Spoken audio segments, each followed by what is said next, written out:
Let's make a Charlotte Cachée cake from the 1875 book Breakfast, Luncheon, and Tea. Cachée is a French word that means hidden, and you can see why it's called that. The author says that this is an easy way of making a showy cake out of a plain one. You start with a plain cake. Use any cake you like, any flavor and shape. You can bake it yourself or buy one.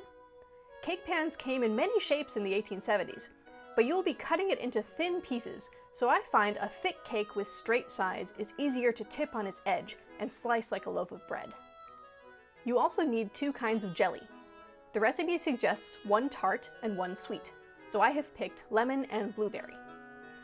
Then to make the icing, get the whites of 5 eggs, 1 cup of powdered sugar, and the juice of 1 lemon, about 1 or 2 tablespoons. Using a sharp knife, a serrated bread knife is best, slice the cake into horizontal slices, as thin as you can manage without it breaking. Then spread jelly on each slice, alternating between flavors as you rebuild the cake. Now put the cake aside to start on the icing. The recipe doesn't actually tell you how to make the icing, but looking at the ingredients, it's a meringue. It's not difficult to make, but if you'd rather use another kind of icing, either homemade or purchased, go right ahead. If you want to make the meringue icing, here is how.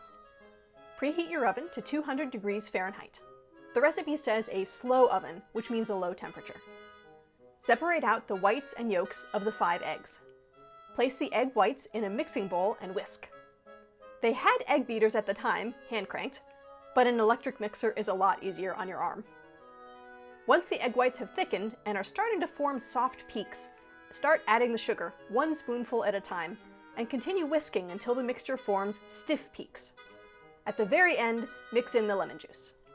Set the cake on an oven-safe pan and ice it thickly to hide all the slicing you did. Put the cake in the oven until the icing is as firm as you like. I found that after 10 or 15 minutes it was set, but still soft enough to cut. Now, only do this if you've made the meringue icing. If you used another kind, you probably do not need to bake it. And you're done! Now you have a showy Charlotte Cachée cake to serve at your next fancy gathering.